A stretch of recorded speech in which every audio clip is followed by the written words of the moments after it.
Hey, this is Aaron Sprinkle, and you're listening to the Rumors Are True podcast.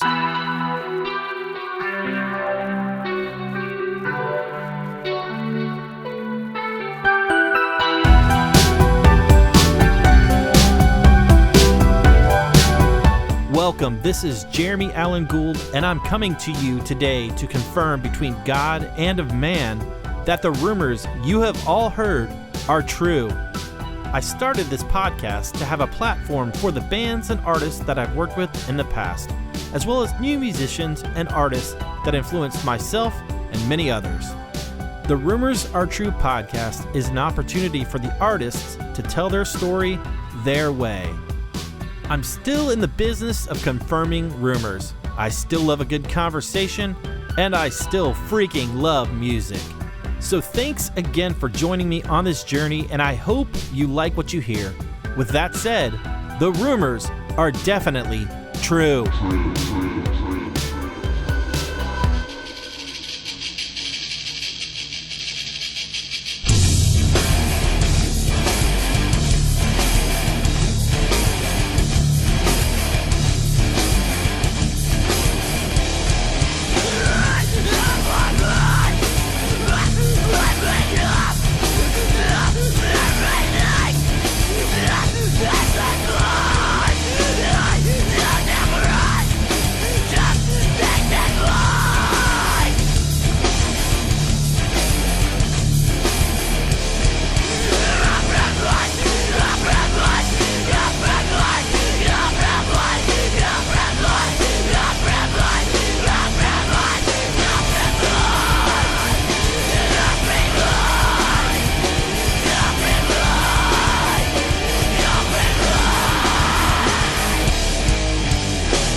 Thank you for tuning in to this latest episode of the Rumors Are True podcast. My name is Jeremy. Today, I welcome Sean Stopnik. You know Sean from the bands Bloodshed, Innermeans, Rainy Days, Stairwell, Slingshot David, and Rock Kills Kid. Awesome conversation with this spirit-filled hardcore legend. So honored he'd come on this podcast, so I hope you enjoy this latest episode with Sean Stopnik.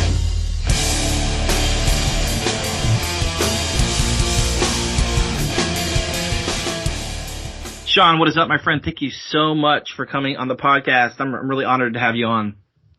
Yeah, I'm awesome. Thank you, Jeremy. I'm stoked to be here. Awesome, man. Tell me, what's going on in your world? What's currently going on in your life?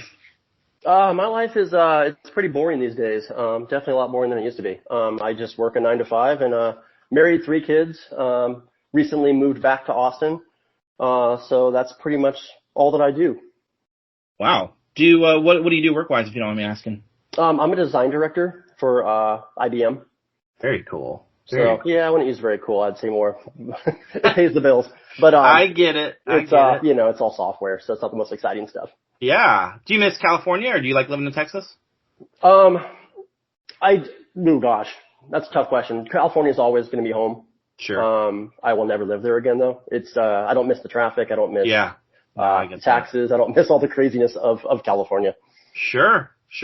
No, I get that. I mean, I definitely can understand not wanting to be that, but I know be there, I guess I should say, but I know that's, obviously a part of who you are. So it's, I'm sure you're torn, but at the same time, that's cool that you're at least, Austin's a great town. So you can't go wrong there. You know what? It's funny because when I moved to Austin, the first time we moved away and came back, we moved from San Francisco, and I would argue that Austin kind of has become a little bit of a California / San Francisco. Yeah, I could see that. So it's, and I have all the music here that I could possibly want, so it's great. That's awesome. Yeah, I'm sure you get to see incredible shows all the time, so that's really, that's awesome, man. Well, let's talk about growing up for you, man. We just mentioned California. Just talk to me about growing up, how music kind of came into your life, maybe some records, some bands, shows that kind of influenced who you become. Yeah, so my story's kind of funny. My uncle played in bands, so I was always going to his shows. He was in a band called Black and White World. They were signed to Blonde Vinyl. Yes. Which was Mike Knott's label at the time. Yes, I remember that. Yeah, so I was kind of the merch kid or the roadie kid, that was I think this was back when I was 12. going to the shows, you know, like just helping out, being around other bands, you know, bands like Breakfast with Amy and Fluffy and Ultra Boys and, you know, Undercover, things like that. So it was kind of a weird little introduction into, I guess, the Christian music scene at the time. So that's kind of how I kind of got into that. There was a funny point in my life that I very vividly remember, which is amazing because my memory is terrible these days. Of being, I think, roughly 12-ish, making a bunch of cardboard instruments in my garage and drawing tattoos all over my arms and telling my mom I want to be a rock star. And she kind of said, absolutely not. And that was the end of that. But I'm like, nope, I will be 100% tattooed and I'm going to be a rock star. Wow. So yeah, I think from a very young age, I just was kind of enamored by musicians. That's amazing. I know you mentioned, you know, having a relative in a band. What kind of records really kind of affected you at that age? Was it primarily the Christian world or was it secular? Yeah, so, you know, I have to say my dad was cool in the sense where he was up with modern music and all that at the time. My mom was really into classic rock, so she likes the Led Zeppelins and the Jethro Tulls and things like that. I despise both those bands to this day. Probably because of her. But I was really into the Beatles. I loved the Beatles. And then, my dad was really into, U2 when U2 came out. So that was kind of one of the funny things I remember was sneaking into the living room when my dad was at work and, kind of putting his vinyl on and, like Unforgettable Fire when that came out, was something that kind of just totally changed. Looking back, it kind of changed my mind on just what music is. Yeah. Well, when did, like hardcore and punk kind of come into the picture? I mean, obviously your first couple bands were obviously influenced by that. So yeah, bring me through that. Yeah, so when I want to say when I was 15, I'm like, it's time. I'm going to start a band. So like I told my friends, I'm like, let's start a band. None of us played instruments, but I'm like, we had one guy that, a friend of ours who kind of played guitar. And I'm like, I'm going to be the drummer. But I didn't have drums. And then we kind of all just figured out who was going to be what. And, I borrowed a drum set from a friend. He 2 months later was jealous, so he wanted to be in the band, so he took the drums back. So it became evident that I had to be a guitar player. So I just kind of taught myself guitar while being in a band, which was kind of funny. We in a weird story, we kind of that drummer friend, he no longer wanted to be in the band after taking the drums away from me, which was so mean. So we ended up getting another drummer. And this drummer that we got was heavily into punk music. And this was all kind of new to me. I was still a kind of a sheltered, youth group kid. And, he was really into, like just gutter punk and, at the time, things like Reagan Youth and Bad Religion, Circle Jerks, things like that. So he actually introduced me to all of that. I, to this day, will thank him for that because obviously it kind of took me out of my shell. It kind of changed the way the band sounded to my first band, how we started to sound a little bit more kind of 3-chord punk. Yeah. What was that called? What was that band called? It originally was started on as a band called 3LD and it turned into a band called Trust Side. Wow. And then what's funny is, this is what kind of led me into meeting others is that in high school, I ran into a kid in guitar class. So I took a guitar class, which is basically we just sit in the hallway and played acoustic guitars. His name was Justice. It turns out he was in a band. And, I got to know him. He ended up joining my band because we needed a drummer. Apparently I go through drummers. And this will be a recurring theme, trust me. But he ended up joining Trust Side, to play drums with us. And we ended up getting a couple shows, I think, with Outnumbered.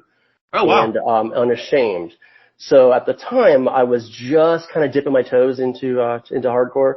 And, that was kind of like a full, just you're in the deep end now. Yeah. So it was kind of awesome. That's awesome. I mean, that's cool that like, you guys were young enough, but you're playing with these bands that I feel like were kind of established at that, in that area somewhat. Yeah, for sure. That had to make you feel good. That's awesome to hear that. Yeah, let's talk about Bloodshed, the beginning of that. I know I've had John Caro on this podcast before to hear his perspective, but just curious yours, how the band kind of came to and maybe the beginning of Bloodshed. Yeah, so obviously I joined Bloodshed after it was already a band, but the band's a funny one because the guitar player John, the singer Jason, and Dan from Unashamed all lived within a couple houses of each other. So there was like a little circle, a little cul-de-sac, where it was, essentially 2 hardcore bands, and you could also throw a third one in there, but, that's where we practiced. That's where everything was happening. So Bloodshed started kind of out of a younger brother type thing from Unashamed. Yeah. At the time I met Justice, there was only one guitar player in the band. He really wanted a second guitar player. That kind of just turned into me. And I remember it was really sad. There was a kid that tried out before me who had really, really long hair. And they told him that like, no, we can't have a long hair in the band. So he shaved his head. And then they're like, no, we're going to go with Sean. And it was, looking back at it, I'm like, oh man, what a dick move. But anyway, it was kind of funny. I was just really good friends, with Justice. And I think Justice really just kind of advocated for me to join the band. So that's kind of how I stumbled into it. I think this is right around sometime in 94-ish. So when you joined the band, did you click pretty quickly? And I mean, did you start writing, did they start to change once you were added? Like, kind of what was your perspective on that? Yeah, I would say that they already recorded their demo at the time. So they had a 5-song demo, I think it was. So it was me learning those songs, obviously. The guitar player, John, to this day is probably one of the better guitar players I've ever known. That's what I've heard. He's just kind of one of those guys, just like a savant when it comes to guitar. I don't know if he was super receptive of having a second guitar player, but I think it kind of gave him an opportunity to kind of write second guitar parts.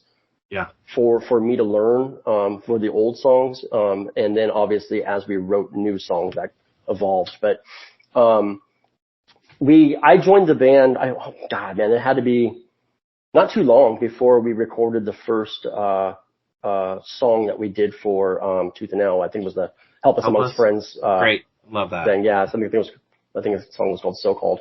So we went into the studio. So that was my first trip into the studio, which was kind of a trip. What was that like for you? Scary.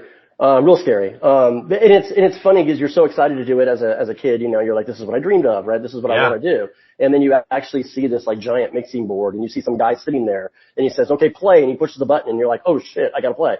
And then you're like, don't mess up. So like the idea of looking back at it, you're like, oh my God, that's kind of nutty, right? Yeah. But I do remember driving home that night with the finished product because we just recorded it in one day and being just so just excited and amped, that like I went in with nothing and I came out with this, and it's pretty awesome. That's so cool. Well, let's talk about, you mentioned the Help Us Amongst Friends comp, which was a game changer for a bunch of us. Still to this day, I love that compilation. Tooth and Nail kind of comes into the world, in your world, I guess I should say. Obviously Focused and Unashamed are already on the label. What are your thoughts? Was it exciting, from your perspective? It was. It's funny because, with my uncle being in bands and stuff, I still don't think I truly understood what a record label was or like what they did, like what their responsibilities were, what the responsibilities of the band were, like how, what that relationship was. Sure. So, doing the song So Called was cool because it was kind of like, oh, they paid for it. Like, I have no idea what it costs. Like, we just went down to some recording studio and recorded it. Yeah. Now I have a physical CD, which is insane. So when we started talking to Tooth and Nail about doing the first EP, I think it was still kind of like, it was free money. It was house money. Like, we had no idea what we were doing. The way that all came about too, was 100%, focused. I think it was Tim and Dirk at the time. They wanted to bring a band on tour with them. So they were going to do a short tour, out to Cornerstone and back. And I don't know if we were, first choice or 10th choice, but somehow we got the opportunity. They asked us to go with them, which was insane because at the time I think I had maybe just turned 18. I think 2 of us were 16 and I think Jonathan was still 15 at the time. So to think that you're going to like take these kids on tour was kind of nutty. So because of that, because we were going on this tour, Tim, and I'm going to say Tim, it could have been Tim and Dirk, it could have been Dirk. I'm not 100% sure looking back. But they spoke to Brandon about, I would argue they kind of twisted his arm into just kind of signing us and giving us the opportunity to make this EP. So we had something to bring with us to Cornerstone and sell. So I don't I don't think I met Brandon before that. There was no interaction other than like, oh, cool. Like we're gonna sign this 100-year contract, and then, and do the CP. Well, looking back on the EP, how do you feel about it? I mean, it's been so long, since you did it. Yeah. What were your thoughts? Bring me through recording it and maybe your thoughts on it. Yeah, so it was funny because when we started writing the songs for it, John, our guitar player, was starting to really get into different stuff. I was still pretty much a hardcore kid. I was really into the straight edge scene and stuff, but John started, which is great. Looking back at it, it was amazing that he was this far ahead, but he really got into a lot of the weird new emo, I hate using that word, but bands that were coming out at the time or were around our area. There was a band called like Evergreen, a band called Still Life. Yeah. Just really, really good stuff, that completely flipped, what Bloodshed was, because we were just a hardcore band. And at the same time, we realized that Jonathan has this amazing voice. Like he can actually sing. Like, why are we not utilizing that somehow, right? And It was kind of an interesting thing. So when we started writing those songs and going into the studio, I mean, I would argue that there was really nobody else doing that at the time. At least definitely not in the Christian world. So it was kind of exciting because we knew that we had something that was completely different. We also knew that we had something that was completely different, and it might not stick. Yeah. And I mean, I'm not going to speak for Brandon, but I would imagine that they were probably a little bit, kind of taken back by the fact that, how young you guys were. Well, they signed a hardcore band, and we gave them what we gave them. It was obviously very different. Absolutely. Yeah. And how young you are. I mean, it's pretty impressive, that you guys obviously get signed not only at a young age, but, progressive type music that's, ahead of the curve, it sounds like. When you finally got done hearing the EP, what were your thoughts? I mean, you had to be psyched. Yeah, the EP was cool. I mean, again, a growing theme with Tooth and Nail is like it's very short recording budgets or recording time. So we did it in 2 days. So we had Bob Moon. I know that you've mentioned him before. Good old Bob Moon. We went to an actual studio where we got to record to tape, which was my first time recording to tape, which was amazing. Yeah. So the drums sounded 100% better. But it was awesome. It was neat to go from a 1 day, 1 song recording session to like an actual 2 day, 4 song session, because you had to go back the second day and keep working. And it was a neat experience. Yeah. So yeah. Well, what was like you kind of mentioned Tooth and Nail, obviously being taken aback by it. I mean, did they seem psyched on it? I have no idea, to be honest. Looking back, I don't know what they thought. I think it's more or less, like any business, they probably just were like, what am I going to do with this? Or how are we going to sell this? Or how are we going to market this? And I do think they did a good job of doing ads for us and HM and things like that.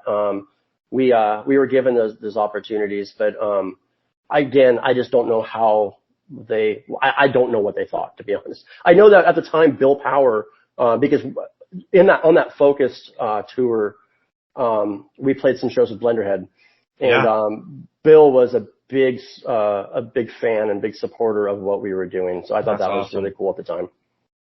Let me ask you this. I actually never asked Jonathan this, but being the youngest people on the label, just overall, and again, it's a newer label, but I mean, what was that like? What was the feeling like? Did you feel like you got the respect that you guys deserved in terms of just the music being good, or were you just kind of did you feel like you're an afterthought or just a little brother, if you will, of the band? So did you feel legit? Honestly, I don't think we would know any different. It was just, we were just, playing shows and having fun. We have no knowledge of anything that was going on behind the scenes. Dude, I get it. Yeah, it's not like we had managers and business managers and, later on in my life, you have all that and you kind of have a little bit of idea of what things are, where money's going and what's being spent and what's going on. But at the time we were just kind of cool, we got a box of CDs to sell and this is what we got, this is so cool. That's amazing. I get that. So the EP comes out, you tour with Focus, like you said, and I think that's probably where I saw you guys in Ohio, I feel like, or maybe around then, something like that. Yep. Alterna Fest, 6 Feet Deep, Zayo, Sixpence, Prayer Chain, Starflyer, MXPX, all these freaking that changed my life. I don't know why. And it was in a parking lot, probably 600 people there, that type of thing. What were the rest of the shows like when you got back? Were you playing with any other bands, like secular bands, or you were playing just all Christian bands? Yeah, mostly Christian stuff. We played a lot with Unashamed and Focus at the time, and then some of the other bands in our area. But ironically, right when we got back, or I should even say unfortunately, right when we got back from tour, John, the guitar player, wanted to quit. And, something I learned later on in life is that I always say, when people ask me this today, it's like there's two kind of people in this world, two kind of musicians, like ones that can tour and ones that can't. Yeah. And, it doesn't really matter how good you are or bad you are at your instrument. Can you tour? And some people just can't do it. And I think John just wasn't interested in touring. He just wanted to play guitar. And so he quit the band. So that was kind of like coming back to I'm not sure if we're in a band anymore.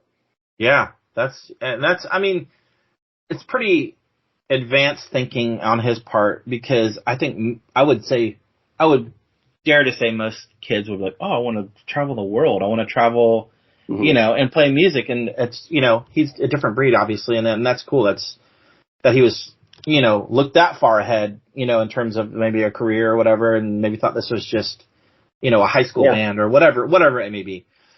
Either way, that EP for me, man, it was a game changer. Like, that was it was ahead of its time, man. I definitely feel like the melody and the aggression and the hardcore part of it was not many bands doing it. And if they were, I hadn't heard much of them.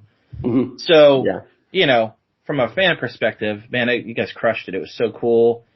Like, it's just, I love the simplicity of it too. Like, even like just the artwork is just simple. I know it's not like grandiose cool, but it's like, it was hardcore, and it was like, these guys are young. This is cool. Like, it's just, it was cool to experience listening to that. Cause I think I was probably the same age at the same time. And of course I never wound up playing an instrument, but I would think I could do this. That was, I think, my viewpoint at least, hearing it. And yeah, man, that's cool. I'm glad that was something that like, it was a fragment in time for a lot of us. So, I appreciate that. Thank you. Yeah, dude. It's cool because it was a game changer. It really was, and it was such a small portion of it, but it was a big portion in the long run, at least in my life. So, let's talk about the soft spoken words of Fallbrook EP. You mentioned John left. Did he write on that as well, or is that just okay? So bring me through that EP. And I think I asked John why wasn't it full length? Just curious on your thoughts on that, or, your perspective on that. Just maybe bring me through that. Yeah, if I remember correctly, I don't think the full length was ever in the contract. It was more or less, we signed EP contract. Like a developmental deal type thing? Sort of, yeah. And I think it was, strictly for the reason to get something out before Cornerstone at the time. And I think they wanted to kind of throw it against the wall and see what stuck. Obviously we probably did not stick. I think we were just too far ahead of our time in that sense. When we got back in tour, John quit. We all kind of were like, I don't know what we're going to do. And, to this day, I'm not a good guitar player. I've never been a good guitar player. But I was really good at being in bands. And at the time, I'm like, no, we're going to stick this out. We're going to figure this out. And, we had been playing shows with, a band called Impact, from Southern California. And the guitar player, Kevin Chen, and I are about the same age. I think we are at the same age. We became pretty good friends. It was just like, hey, Kevin, we just lost a guitar player. Do you want to come play for Bloodshed? And I think from his perspective, he was like, absolutely, right? Like, of course. Yeah. And I'm like, well, come on. And it was at the time, Jonathan was writing a little bit more now. The first EP, he wrote that last song that's on it. So we're like, you know what? We think we can let John write a lot of stuff. I was starting to write stuff. Obviously Kevin could write, but he was also very talented. So we knew that we can kind of figure this out. So we started figuring things out, started writing some songs, played some shows. And I'm going to go on record and say, I think it was Justice who basically just nagged the crap out of Tooth and Nail to make that second EP. My guess is that they didn't want to, or they had no reason to. We weren't touring. We weren't really doing anything. Sure. This is a Southern California band. but I think we just nagged until we finally got that. So that's kind of how that came. We got a very small budget for that. It sounds like it. I personally, looking back at it, I mean, I loved the songs. I thought the songs were different. Obviously, it's very different than the stuff that John was writing when he was in Bloodshed. So it was a really interesting experience at the time. Yeah, I mean, there is a drastic difference between the two, but I mean, it's still, kind of the same in an aspect. So yeah, I mean, when you got to put that out, were you guys still touring at that point, or were you just no, like you said, just a local band? So just a local band playing shows. I don't think we ever left California outside that one tour. So it was never really a touring thing. Again, we were also young, and Jonathan was in high school. Yeah. Even for that first tour, it was kind of funny. I remember we had to have Tim from Focused come over to one of our parents' house and brought all the parents together to tell them what we're doing. I kind of love that. That they were a Christian band and that we are going to his Christian festival and really get their trust, because they're just sending their kids off with a bunch of tattoo guys, That would never happen nowadays. I wouldn't send my kid anywhere near. Yeah, no way. Yeah, it's pretty funny. But yeah, so with the soft spoken words of Fallbrook, it was, I think it was more or less tooth and nail, just kind of washing their hands and going like that. They got rid of us at that point. And I don't mean that in a bad way. I just mean about they were, sure. they fulfilled their part. Yeah. And we did another EP. So that comes out, the band's starting to kind of wind down, it sounds like. What kind of ends the band, I guess, essentially? So it's funny because as the progression of Bloodshed turned to more of the, quote unquote emo, world, John no longer wanted to play in the band because he didn't want to play hardcore and he didn't want to be tied to hardcore. We all at that point were starting to hate the band name itself because it sounded too brutal. The singer, Jason, did not want to play hardcore anymore. He was getting into bands like Pavement and stuff like Superchunk and stuff. He wanted to play more just melodic, indie rock, I guess. So when we were doing the soft spoken words, Jason probably already had one foot out the door. I remember he was just kind of really not interested in it anymore. So it was kind of like we all were just kind of just going in separate directions. So then that's when Jason and John, started Rainy Days. Okay. And, so, like I said, we had that little cul-de-sac of hardcore bands. Yeah. Rainy Days also came out of that same cul-de-sac. They were just practicing in Jason's garage. And, excuse me, I'm starting to lose my voice. Jason went to, Calvary Church High School, in Southern California. There's another kid named Jason, so Jason Fleetwood, went there. They were besties. They started the band with John Rainy Days. Coincidentally, and I do not know to this day how this happened, but the singer of Rainy Days was actually my really good friend growing up. He was in my first band. Wow. So his name is Sean McCauley. He was doing that band. So it was just the whole small world. I always say the Christian music scene is very incestuous. Yeah. Absolutely. We all kind of know each other and everything. Sean was singing for that. John was playing drums for that. As they progressed, they realized that John would be better off playing guitar in that rather than drums. He had no interest in playing guitar. I think he was just over guitar. So he quit. Jason Fleetwood moves to drums. Now they don't have a guitar player. Somehow then I enter the picture. Wow. And I had this weird knack of just joining bands. It never really made sense, but somehow I always just kind of end up in bands. So I joined Rainy Days, basically as Bloodshed was dissolving. Okay. Well, let's talk about Rainy Days. Obviously, they're, like you said, they're established. You kind of come in. Were you excited? How was the feeling? And talk me through sounding with Alarma, not tooth and nail. Well, I mean, what was the thought process there? And, just bring me through that. Yeah. So Rainy Days was kind of a shit show. We were just a band that they wanted to play just kind of cheesy punk songs. The whole goal was zero distortion. They wanted all clean guitars. Just something very different. At the time, I remember thinking, this is so weird. It's kind of funny. Like, I'm kind of into it just because it's so goofy. Yeah. We ended up at some point, it must have been around the same time, Jeff Jackaway joined. So he was playing bass. And it was kind of a super group of hardcore kids. Absolutely. That have made this like cheesy punk band that, plays 3-chord punk in clean guitars. And it was really just weird and different. And I think Tooth and Nail had zero interest. That was never going to happen. Really? I'm shocked. Yeah. Oh yeah. I don't even think they even gave it a listen, to be honest. They just weren't interested. And, at the time, this is going to be, I'm pretty sure this is correct. Jason and Jason, they went to the Calvary Chapel High School. There was a girl that they were friends with. I think it was her dad was like the president or owner or whatever of Frontline Music or Frontline. Oh, wow. Which is Alarma is under. Sure.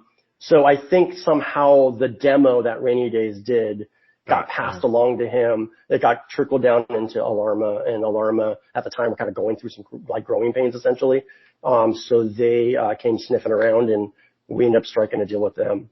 Do you think they were like, oh, these are, I'm sure they smelt Tooth and Nail, you know what I mean, knew Tooth and Nail. They probably were like, hey, this is their way of getting into that world. Well, it was funny too, because I know Tim Mann started working at Alarma around that same time. Oh, that's right. I think Ted from EDL was also working there. Yeah. So they obviously had their ears to the ground and knew kind of what was going on.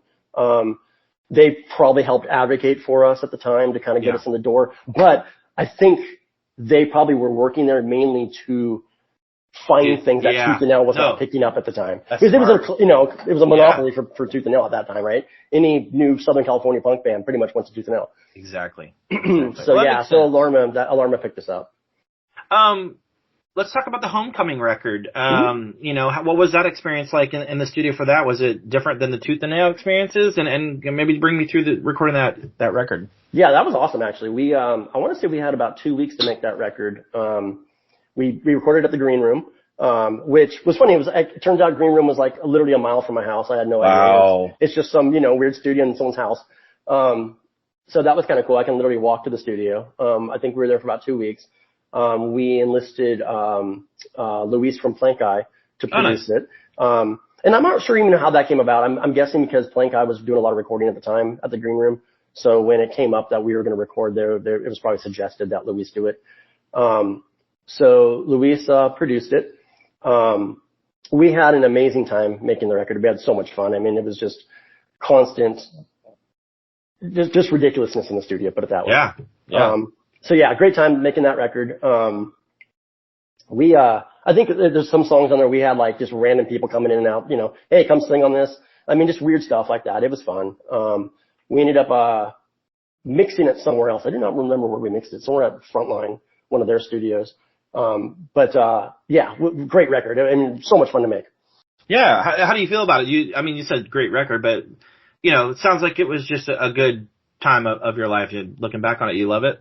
Yeah, it's funny. I listened to it actually, I want to say a couple of weeks ago, just because I'm like, oh shoot, I haven't listened in a long time.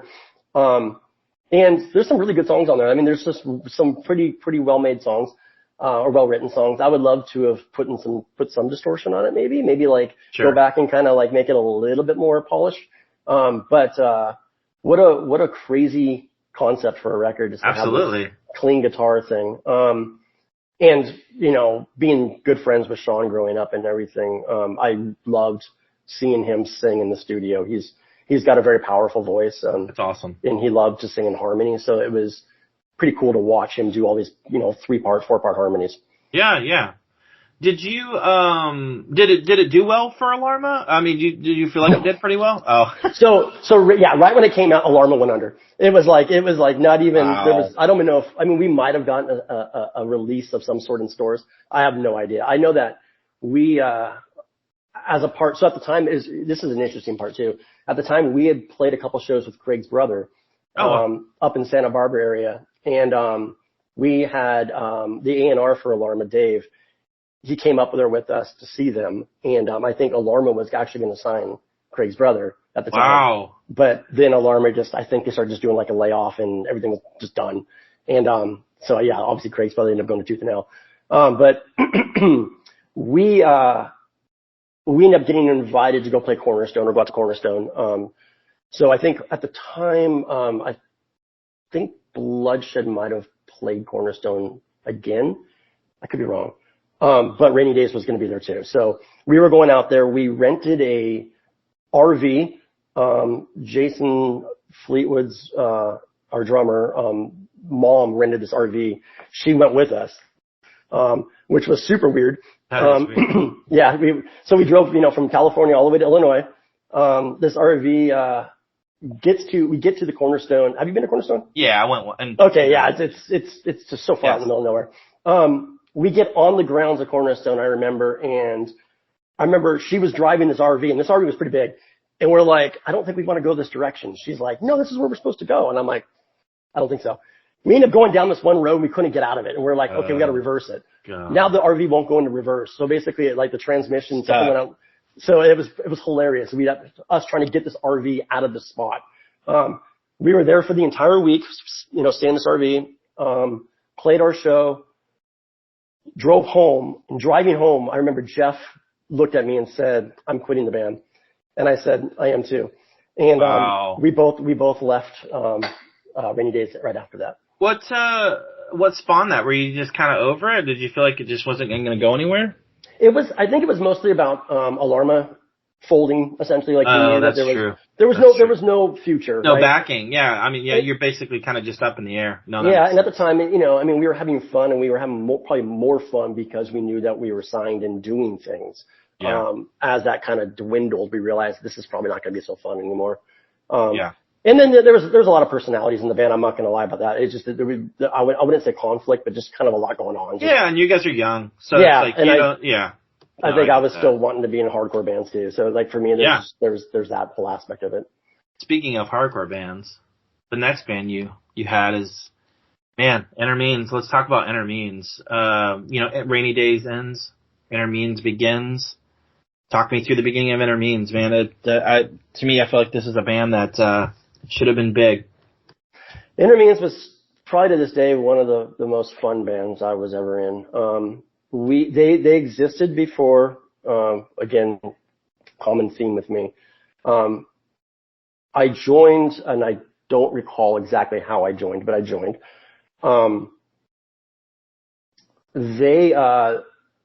There was a band called VOD. I don't know if you've heard VOD. Yeah, Vision. Yeah. At the time, their album, I think it was their first album, just came out, and we were all just like blown away by great band. How heavy it was, right? So like Innermeans, like that was our goal. We were going to be the heaviest, most just in your ears band that you could possibly imagine. I remember somewhere along the lines before that, I had this idea that like if you look at every other band, like when they're playing before you, and you look at like the volume they're set at, we go 2 more. And that was always the thing. We were just going to be louder than every band. We were going to be more in your face than any other band. And, I'd argue that we kind of did that, good and bad. But, yeah, I joined that band. We did a song. I think we did a song for Tooth and Nail. I think it was, was it Helpless 2? I think it was, songs from the Penalty Box. Oh, that's right. Okay. I think we were on there. Yeah. And I don't know if that came first or the EP came first. Either way, somehow we got an EP deal. I don't remember exactly how that's the one shady moment of my memory that I do not remember. But we get this EP deal. We again, went to Bob Moon's studio. This was my first, attempt at producing. And at the time, after seeing how Luis did Rainy Days, and some of the techniques that he did, I'm like, I want to do this. This looks fun. So I talked to the guys, and I talked them into letting me produce it. Bob Moon was great because, again, I don't know what his motivation was. Like, he would just give me the keys to the room and he'd go to lunch. Like he was just gone all day, and then we're just here, playing around in his studio. But it was really cool because I love the way that album sounds. It's so heavy. Absolutely. I got really into doubling everything. So like all the vocals are doubled. So it just made this very thick, vocal sound where he just sounds his vocals are insane on that. Yeah, I tell him he's throwing up. It sounds like he's dying as he's doing it. And he physically would throw up every time he'd sing. It was crazy. But that EP came out, it was fantastic. It was funny because Alex, our drummer at the time, he was the first time he played to a click track, which he was super adamant against. He was like, I don't know, it doesn't sound good because I want it to just, I'm like, no, it's got to be on a click. And so he did a great job trying to get, stay on the click. But it was fun. It was a really fun record to record. What did Tooth and Nail think about it? I mean, were they psyched on it? Yeah, I mean, I remember they had a great opinion of it, and everyone loved it at the time. But like all things that seem to happen in my life up until now, or up until later, the timing was just bad. So like when that came out, two of the guys, so the band was Alex, myself, Steven, Dale, Tim Clark, and the singer was Alfred. Steve and Alex were starting to do Project 86. Yeah. So when Innermeans was playing, they were already doing this separate thing. Now Project at the time was in its infancy, so there wasn't any like reason to not be in both bands. But as Innermeans progressed, like that's kind of like when Project started doing a little more, and I just don't think the backing was there for it. Like it was just an EP, it wasn't like a full length. We weren't like touring. We did go up to Tomfest and play a show up there, which is awesome. To me, to this day, it was probably one of the more insane shows I've played. But I don't really know. Again, like I said to you earlier, like I don't believe in break. It was just we kind of dissolved. Yeah. Those guys started doing Project 86 full time. Were you bummed? Looking back, definitely bummed. Because I think Innermeans was the one band that truly had legs outside of just Christian music. Yeah, I agree with you. Because like I said from earlier, like I was really into the straight edge scene. I went to my high school, Huntington Beach High School. There was a huge straight edge scene there. A lot of bands came from that area. That was the only band that I ever was in where I've had like straight edge kids that despised anything religious come up to me and say how much they loved Innermeans. Even though you guys are Christians, we love it. And it was kind of funny because it was like, wow, okay, we were actually doing something that was kind of crossing the line. Absolutely. Were you getting to play with the secular bands? Mm-hmm. What was that like? We played with some awesome bands. I know we played with bands like Mean Season, and I think we played one with Strife, a couple others. But I don't remember. Like I used to have a bunch of flyers. But yeah, we were playing some great shows. We still play obviously all with the Focuses and Overcome at the time, and a bunch of those bands. But yeah, we were doing really well. Things were looking up for us, and it was just kind of like dissolve. Well, did you have any other stuff recorded, or is that all you did? I mean, did you have other songs written? We had some other songs we were starting to write. Yeah, no, it was so. In all truthfulness, we were also doing Slingshot David at the same time too. So Slingshot David was what Bloodshed turned into. So we didn't want to call ourselves Bloodshed anymore. We knew our music was different. We knew, even though we shared a lot of the same members, we didn't want to be Bloodshed Part 2. So we just changed the name to Slingshot David. That was going on. Actually, you know what? I think that's how I ended up in Innermeans now that I think about it. I think I was doing Slingshot with those guys. And then they're like, come play with Innermeans too. Okay. So that's kind of how that happened. But so Steven, Alex went to do Project. Steven, Alex, Tim, and myself were doing Innermeans. And then Steven, myself, and Tim were doing Slingshot. So it was like, again, incestuous. But we were doing all these different projects.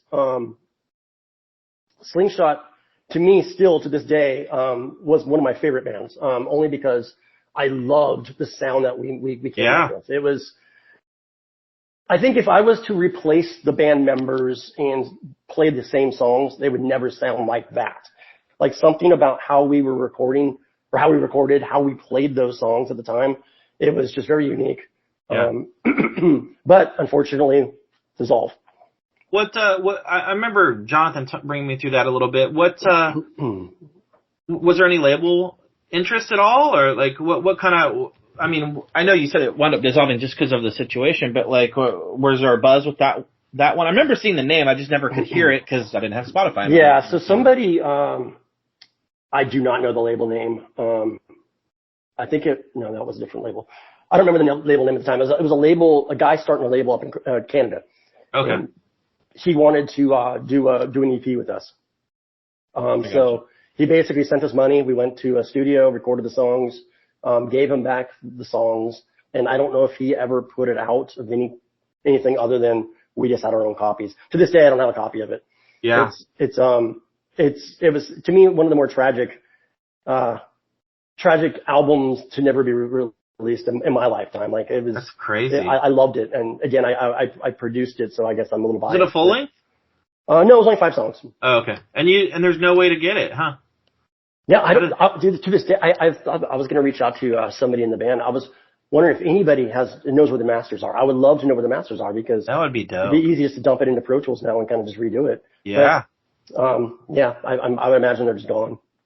Man, that sucks. Well, I mean, it sucks because I feel like there's excitement in your voice talking about Slingshot David and Innermeans. Not that there wasn't in Bloodshed, but I feel like, probably at this point in your life, you're more mature, you're more understanding kind of how this is going or how it potentially could go.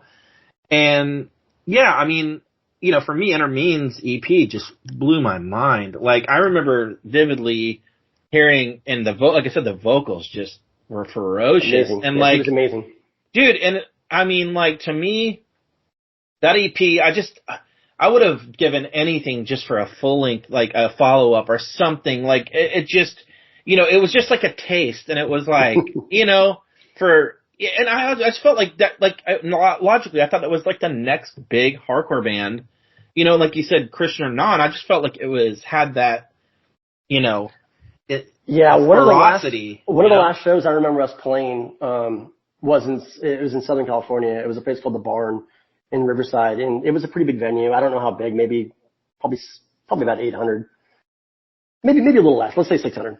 But I remember the last show we played there, it was probably sold out, and I've never seen more people just crawling on top of each other and screaming along. And I mean, it was truly that moment where like, oh my gosh, we actually have something special. Because Bloodshed never really had that kind. I mean, we had the small, Southern California following, but we weren't very good on stage. We're just kids, just goofing around. Innermeans was a little more serious. We actually were really kind of like, on top of everything, song after song, just in your face. And I'm like, man, we really got something here. I think this is good. And then we kind of just fell apart because of, the other guys wanting to go on and kind of pursue Project 86. Was Tooth and Nail stoked on it? I mean, I know you can't speak for them, but I mean, they had to. I would assume they were stoked. Yeah, I think that at the time, it was probably, we released on Solid State, and I think Solid State was considered kind of brand new. I think we were one of the early releases on Solid State. I just realized that. Yeah. I don't know what they thought other than it's just an EP, it's not a full length. So there wasn't a lot of marketing that was being put behind it. We're not going to be touring now because Project 86 is now the focus. And Tooth and Nail swooped in and grabbed Project 86 and really put their eggs in that basket. Yeah. Which rightfully so. I mean, I totally get it at the time. But I think that's kind of where it was going. And again, everything comes down to, like, as I've learned later on in life, if you're not really touring, you're not really a value to the label, you're not, that really makes selling sense. anything. Yeah. Well, I hope at one point, you can find those Slingshot demos, and, I hope there's some way to have, I don't know, I know it'd be cool to, like, just be able to have these old songs come up somehow. And I know, right? I would love to hear. I mean, I would personally press it on vinyl just to have it out. Yeah. And it's funny because I would love for you to share the link, but I have that YouTube link of the song. Yeah, I'll put it in the show notes. Yeah, that is literally the only way I found maybe about a year ago, and I'm like, oh my God, someone somehow got this link or put the songs up somewhere. I was so happy just to hear the songs again. Yeah. And remember, I go, oh my gosh, I remember recording that part. Or I love they sound great. And, they sound awesome. I love. Yeah. It's kind of a crappy recording, or not. I guess transferred it to YouTube. Sure. But I think it was probably off just a cassette tape. Yeah, man. Like you should definitely share it. I would love for more people to hear it. Absolutely, we'll do. Well, end of Innermeans, end of Slingshot, David, and beginning of Stairwell. Bring me through that. I mean, did you join, just talk me through Stairwell. Yeah, so to back up a little bit, after Bloodshed's first tour, I graduated high school, I want to say the day or 2 days before we went on that tour. So I was now graduated, going on my first tour. This is what I thought I would love. Turns out I loved it, right? I came home, I had to go to college. My parents already were like, you're going to go to college. I remember moving into the dorms of my college. I moved out a week later. I dropped out of college. I had no interest in college. I said, I just want to tour full time. So as I was playing in these other bands, Innermeans, Slingshot, Rainy Days, whatever, all I really wanted to do was tour. That was my focus. And as a band wasn't wanting to tour, or we weren't physically able to tour, I was just kind of checked out on it. So when I joined Stairwell, Stairwell was probably around for about 6 months-ish before I joined. I knew the guys from other bands. I said how we were nagging tooth and nail. They nagged me, to join Stairwell. They were like, oh, you gotta come play this. Finally, I'm like, okay, I'll come down and listen to you guys. Maybe I'll jam around with you guys. Yeah. Turned out I jammed around another time. Then I jammed around a third time. And then at some point I go, I guess I'll just join the band. And I remember the bass player at the time, great dude. He was just like, oh my God, we're going to get signed to Tooth and Nail now. And I'm like, no, we're not. It's just because the label does not come with me. Like it was like, we still got to work for it. So Stairwell, I joined Stairwell. We started playing a lot. We played a lot of shows. That was probably my first, serious working band, up until that point. We were practicing quite a bit. We were, constantly playing shows. We were just doing whatever we could. We did some mini tours, up to Tomfest and back, or up the West Coast and stuff. So we were trying to do things. And I loved that. Yeah. Well, bring me through signing with Take Hold, or had they already signed with Take Hold? So you gotta think the first incarnation of Stairwell was completely different, right? We had, Neil Samoy was our singer, who later went on to Stairwell. It was myself, Tim, and, a guy named Dan. Since I had played with Kevin in Bloodshed, I asked Kevin if he wanted to come play guitar with me in Stairwell. And, so he came on to play guitar and violin. So we were going to have violin and guitar, and then 2 other guitars. So 3 guitars and a violinist, right? So it was kind of a full thing going on.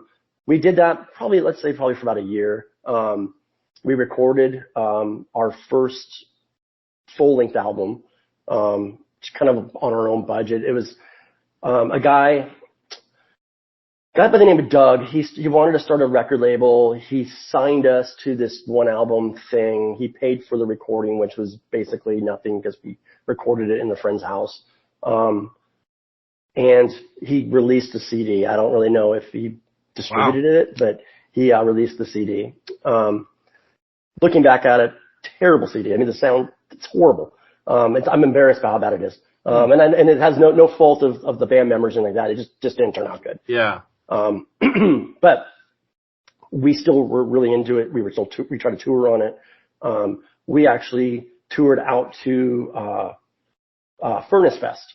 Okay. I think it was the very first Furnace Fest. That's where we met. No, actually, no. Well, not Furnace Fest. We went out to Alabama where Furnace Fest is. I'm sorry. We played a show in Birmingham. That's where I met Chad from Take Hold. Okay. Chad, turns out, huge Bloodshed fan. So he was all jazzed to meet me and to see my band, right? And I remember talking to him after because we were kind of like, hey, what'd you think? Like, you know, and he's like, oh yeah, it's very different. Oh, and it's like, I don't know what he thought we were, like, but he definitely, you could tell by his face, because Chad is the nicest guy on this earth. Yeah. He did not like it. And I totally know why. But he's like, oh yeah, let's keep in touch. I'm like, okay, cool, whatever. So we go back, and at some point, Kevin leaves Stairwell to join the Supertones. Oh, that's right. Yeah. Because they were just blowing up at the time. And then Neil leaves to go join Stavesacre. So here I am again, left with this band that's like, people are leaving for other things, and I'm like, oh man, what's going to happen? So Jonathan, Bloodshed Jonathan, we're like, hey, why don't you come sing with us, play guitar, and essentially be like one of our main songwriters, as well as a couple other new faces, and we'll keep this thing going.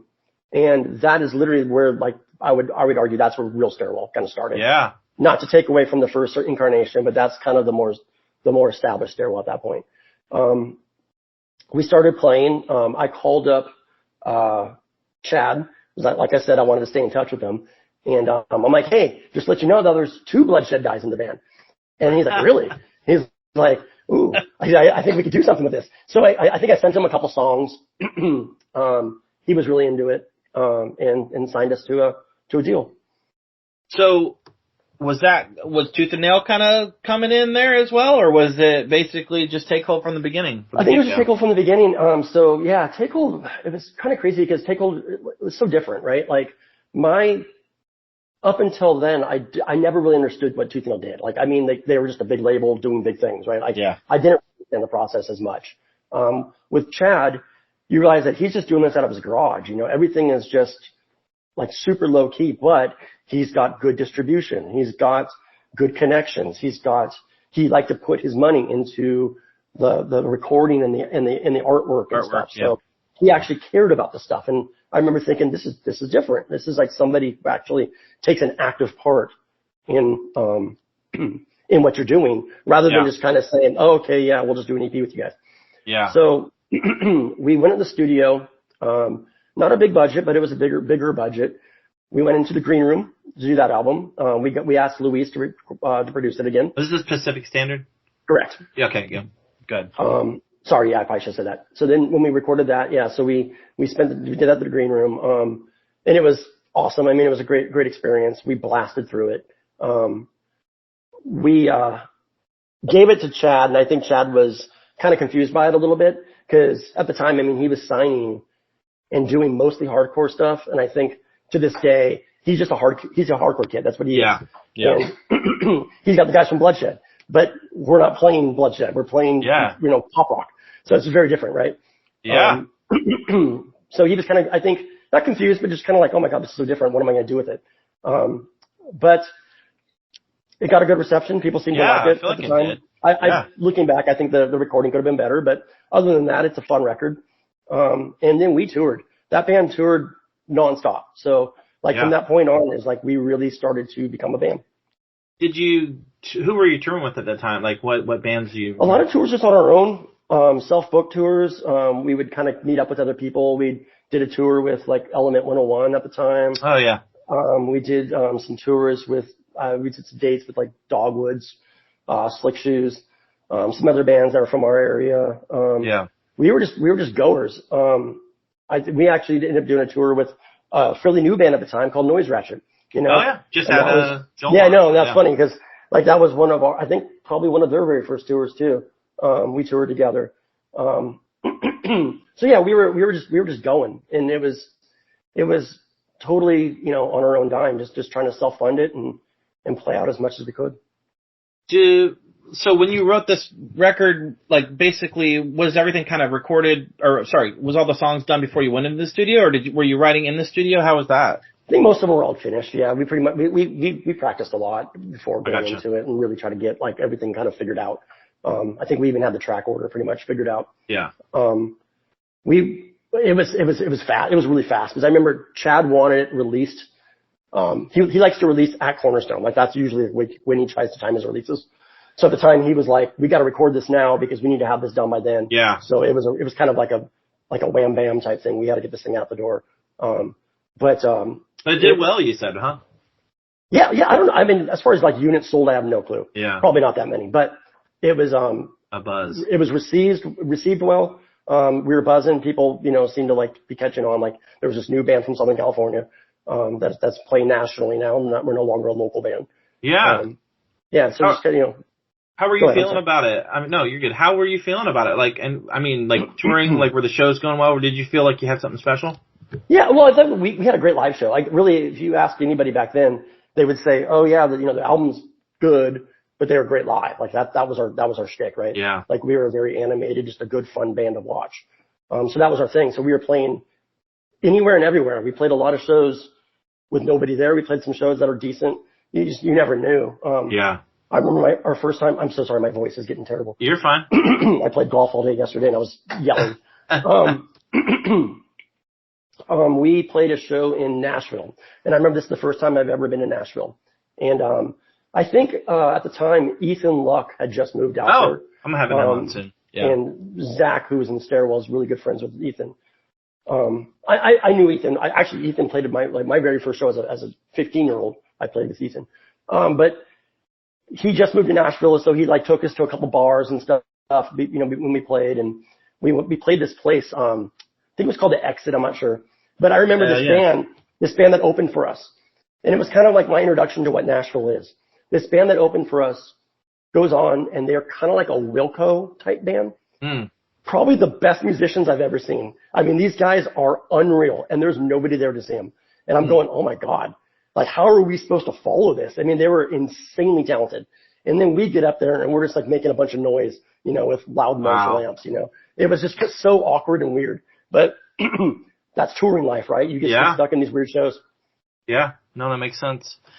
Well, let's talk about the Sounds of Change record.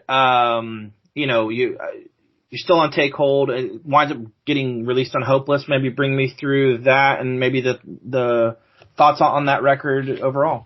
Yeah, so Sounds of Change, and it's funny, we caught a lot of flack for the name, The Sounds of Change. The Sounds of Change, and I'm just going to clarify, The Sounds of Change was the sounds of us changing. It wasn't we're changing the world by, what we write. And so many people were like, that was kind of cocky of you guys. It's no. Our music is evolving, right? And that's kind of the mentality of it. But anyway, I'm just throwing that out there.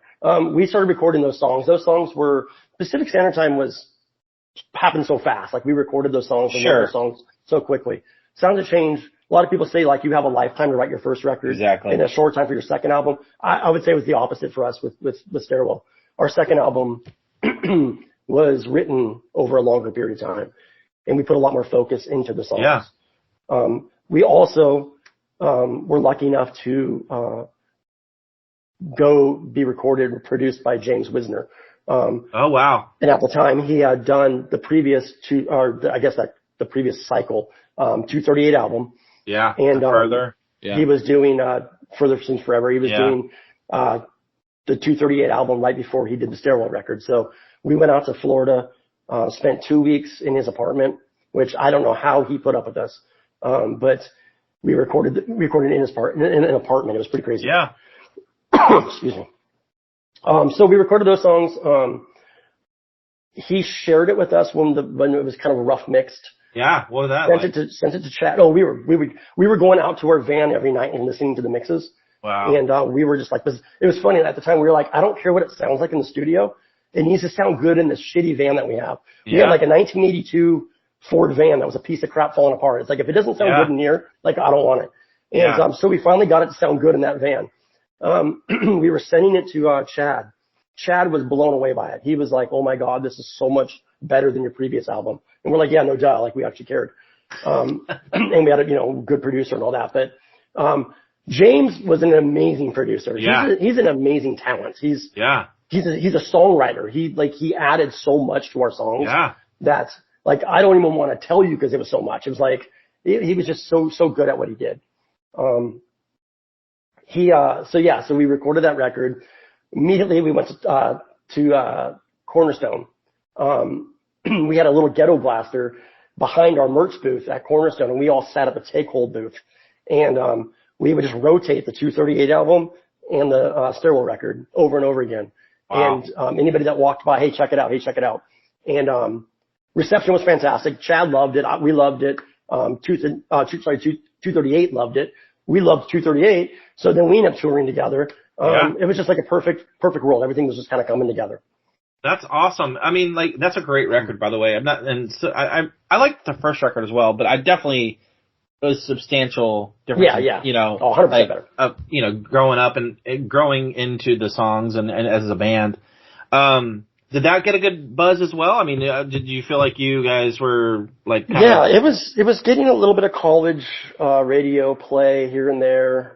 We were still touring a ton on it, so we were doing our best to do our best with it, playing some festivals and things like that. Chad, Chad's an amazing person. He would basically blow his life savings on every album release. So he did his very best to like market it as much as he could. Yeah. But honestly, there wasn't a lot of marketing. It was more just us pounding the pavement. I remember being, every off day that we'd have, we would just go to a mall and walk around, try to sell CDs. Yeah. So we were just doing whatever we could, to get us out there. But it was doing as well as it could have. So what brought Hopeless into the picture? So there was a time when I think Chad probably realized that he couldn't keep doing it on the way he was doing it. So he was going to sell his catalog off. He ended up making a deal with Tooth and Nail. Yeah. So Tooth and Nail bought his entire catalog. We did not want to be on Tooth and Nail at that point. We were real adamant about getting out of Christian music. Like we didn't want to be pigeonholed anymore. Sure.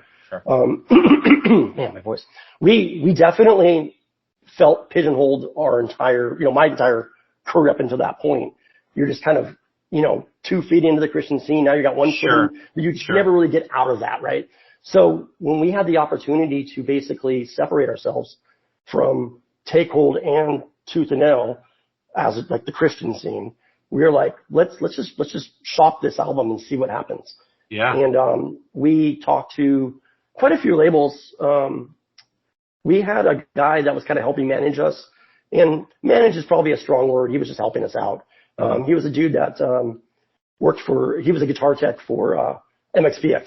Oh, nice. So he was kind of help shopping it around. He was on Warped Tour with MXPX at the time, and he must have crossed paths with Hopeless. Hopeless heard it. They loved it. They ended up wanting to sign it, so they ended up buying it from I imagine they bought it from Tooth and Nail. I don't think they bought it from Takehold. Oh wow, interesting. Yeah, so they bought the artwork. I mean, they bought the whole package. So we never were on Tooth and Nail, but we went right to that is interesting. Right to Hopeless. I'm actually shocked that he sold it. Yeah, it was weird because we talked to Tooth and Nail a little bit about it beforehand and whether they wanted it or not. And I think they kind of just didn't really necessarily want it. And I don't know if it was baggage of Bloodshed, if it was just not liking the record, or I don't know. Yeah. That would be a Brandon Evil question, but they just didn't want it. So we were totally fine with that. We wanted to go secular, so we went to Hopeless. Hopeless was an unbelievable label. They were just super cool. Did things very different. They're very into charity. They gave proceeds back for everything that they did. It was just kind of a neat experience.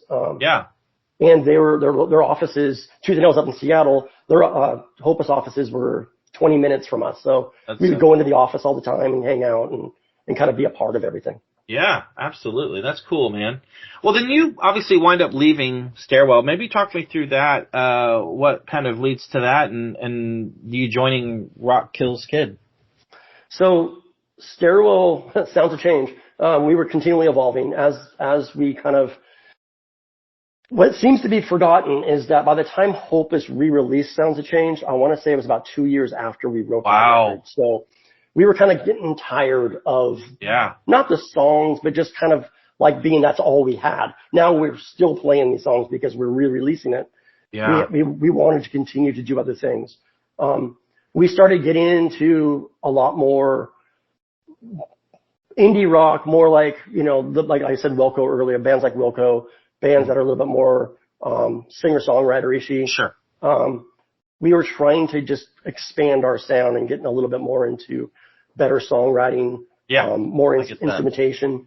There was 100% my fault. I was still pushing, like, we need to be on tour, we need to be doing this, we need to be doing that, we need to still be playing the old songs because this is what's in the stores. Like, we can't just completely change our sound. Yeah. Jonathan, which I know he's admitted to this later on in life, didn't want to do that. He didn't want to tour. He didn't want to play the same songs. He wanted to change. So essentially we just kind of went separate directions. So, myself and the bass player quit the band. Was that tough? Yeah, because at that time I think I put 7 years into it. Roughly about 7 years, 7 years.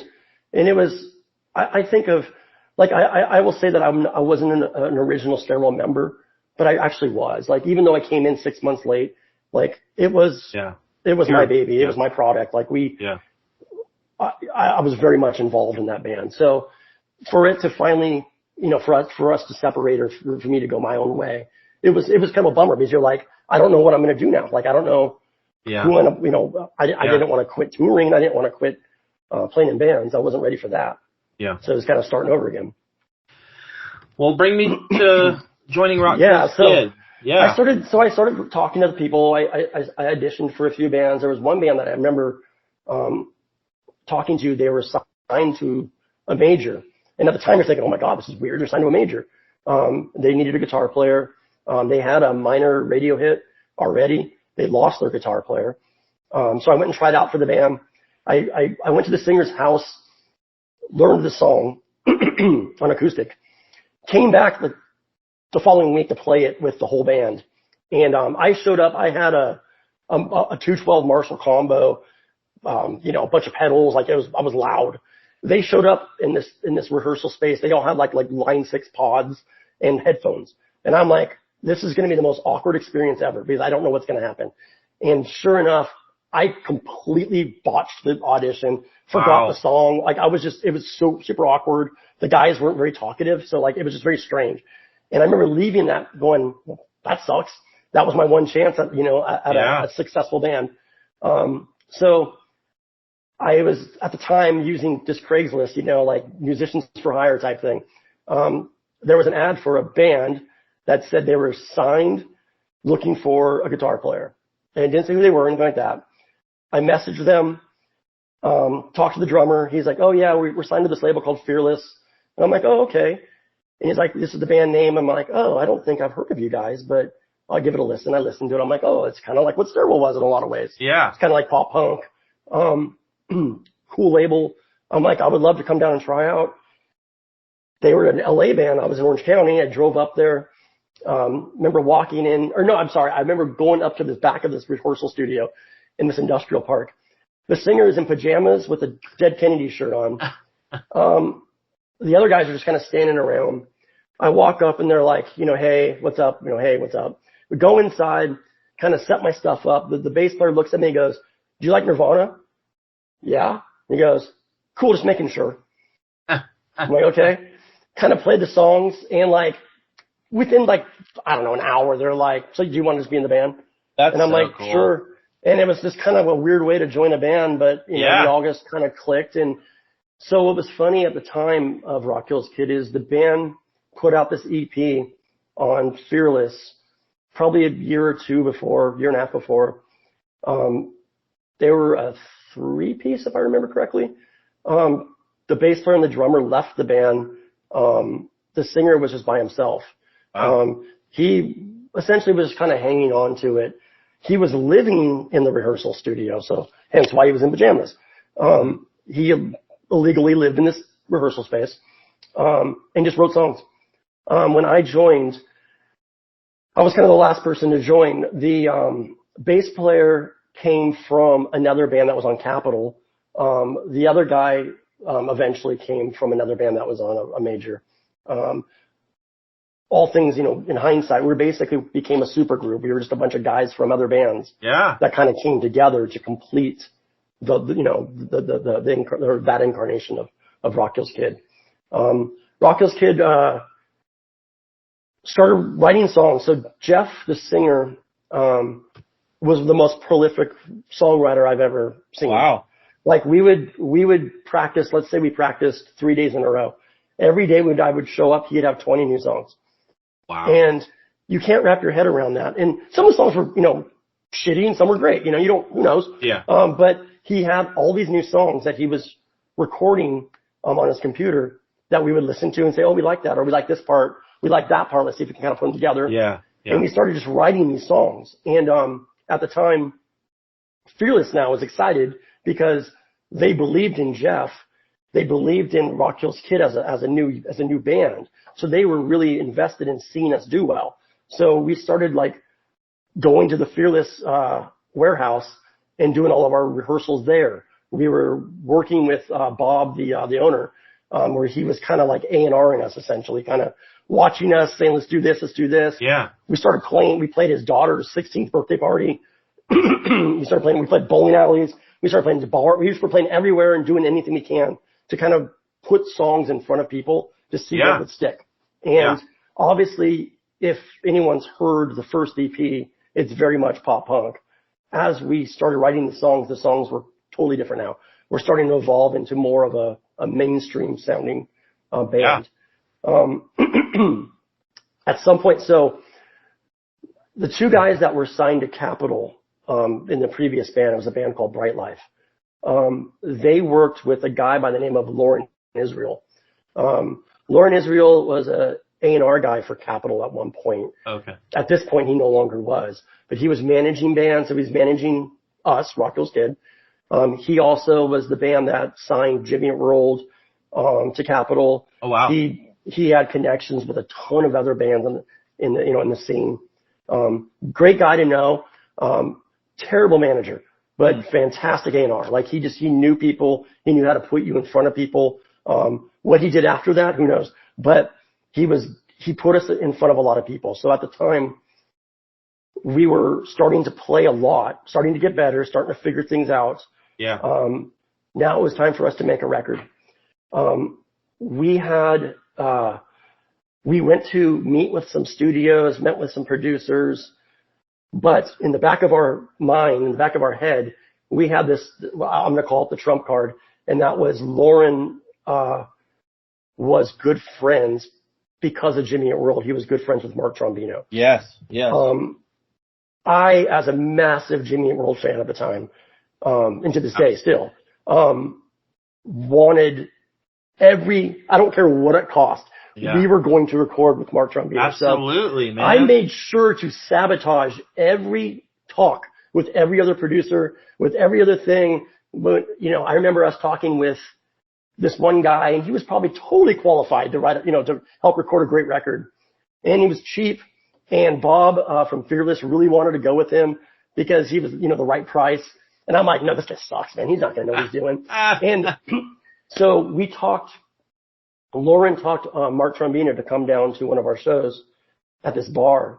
And I think you could see Mark, this first time meeting him, and anybody that's known Mark's a very quiet guy. He's an interesting character, and I mean that in the best of ways. He just kind of walked in real quiet, sat in there, and he just gets this big grin on his face as we're playing, and I'm watching him. And I could tell that he was intrigued by it. And I think he was intrigued by, we had a great singer. We had great songs. We were really rough around the edges, which I'm sure he loved it. He knew that he can mold it. Yeah. So when it was all said and done, he's like, I want to do the record. And it was expensive. It was very, very expensive. And I don't know how we pulled it off. But we made it work. And we went to a very fancy studio, place called Hollywood Sound. They did Prince albums. They did like Earth, Wind and Fire, a bunch of like just old 70s stuff. So the place stunk like smoke and it was gross inside. But it was downtown Hollywood and it was, a Neve console. An amazing experience. I think we spent a month in the studio. Wow. It was really neat. I remember load-in day. We just showed up to load in our stuff. And Mark had been there the day before already loading in his stuff. So Mark, being that Jimmy Eat World now is hugely successful, racks and racks of computers and Pro Tools things and just all coming in. It was just insane to see all the stuff that was being brought in just for our record. It was nuts, You're kind of like, this is crazy. Actually, I should back up. What was really neat too is leading up to the recording, we spent a month in our own practice studio with Mark every single day, doing pre-production. And Mark at the time, we got to know him. We got to, talk about him. Mark played in Drive Like Jehu. Who doesn't think that that's incredible alone? He produced Rocket from the Crypt. He produced Mineral. He produced all these albums that I, fucking love. But he is just a normal dude, and getting to know him, you're like, this is cool. And I remember sitting outside the back of her studio saying, hey, I don't want to sound like a fanboy, but I had to ask you, like, what happened with Jimmy at World not using you for what turned to be Futures? Yeah. And it was probably the wrong time to ask him. I think he was still a little bit hurt at the time. But he kind of talked a little bit about it. He actually did do the whole entire Futures album. Yeah, they redid it, right? They redid it, I think, with Gil Norton. Yeah. Which I think that album sounds fantastic. Like, I think it's a fantastic absolutely. record. But, he was a little hurt by it, and I totally understand why. But he talked a lot about recording, Bleed American at the time. And he actually gave me a bunch of the raw mixes of it, which I still have. Before it was ever released and stuff. It was just neat getting to know him. And then during that time, we fired our drummer, and we didn't have a drummer. And Mark actually sat in and played with us during pre-production. And I remember thinking, this is pretty cool. And then come to find out later on that he's never played drums with anybody. But he decided to do it with us. And so he played in our so cool. So we were working our songs out with him on drums. We ended up going into the studio. We hired, at the time we were playing, we knew them personally, but we were playing shows with a band called Sugar Cult. Oh yeah, great band. Yeah. Loved them. They're from Santa Barbara. Two of our guys were from Santa Barbara. The drummer, Kenny, played on our album. He was, to this day, I don't know if I've ever seen a better drummer. I mean, that dude plays with such intensity. And it was different because we were writing our album and kind of doing pre-production and going into the studio to record the record, we were slowly becoming a little bit more like dancey, along the lines of the Killers and Franz Ferdinand and stuff. Yeah. I don't think that was our original intention. We just were evolving into this. Yeah. And Kenny, coming from Sugar Cult, we were like, no, everything has to be 4 on the floor. We have all these different like grooves. And he was like, oh my God, this is so hard. But he just straight up nailed it. I mean, so to the point where we asked him to join the band, but he didn't want to leave Sugar Cult. But yeah, so we spent, I think about a month in the studio doing that album. Then we spent, I think, Are You Nervous? It's called Are You Nervous was the record. Yeah. Then we spent another couple weeks in a different studio, refining it and, doing the mixes.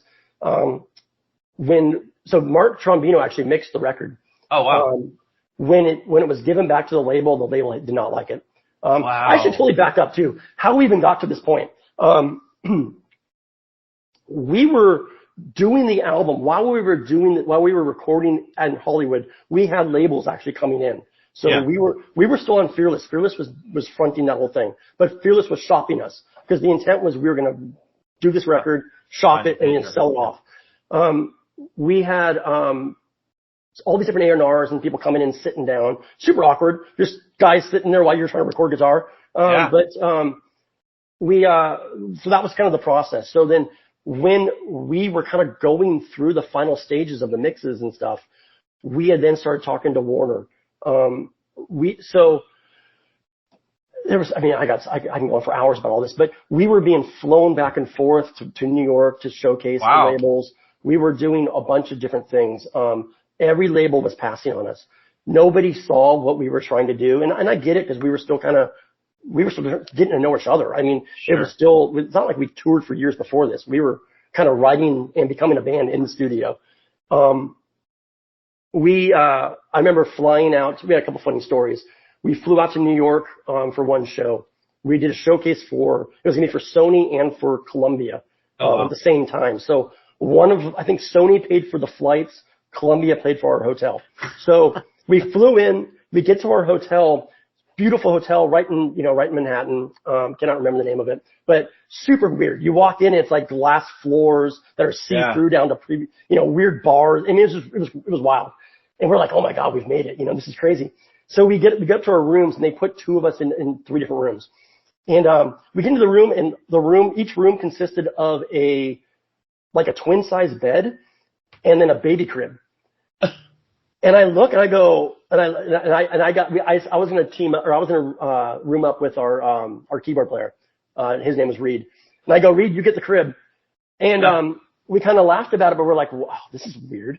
So we had to call the front desk, say that there's a crib in our room, it doesn't need to be there. So we ended up sharing the twin bed that night. And the next day we get picked up in this limo to go over to the showcase, right? So you get picked up, and it was the Columbia people, and it was this A&R lady, and she was like, I think she was the assistant to the A&R. So we're like, oh yeah, it was crazy. We got in our room last night, there was a crib in it, and it was like, she's like, oh my God, and she turns beet red, and she's super embarrassed. Now, we thought it was just kind of funny, like what do we care? Yeah. We're just like, dude, we lived in a practice studio, like we don't really care. Super embarrassed by it. I think that they thought that they dropped the ball. I think what they meant to say, like what they told the hotel was a bed plus a rollaway, but they got a crib instead. Oh my gosh.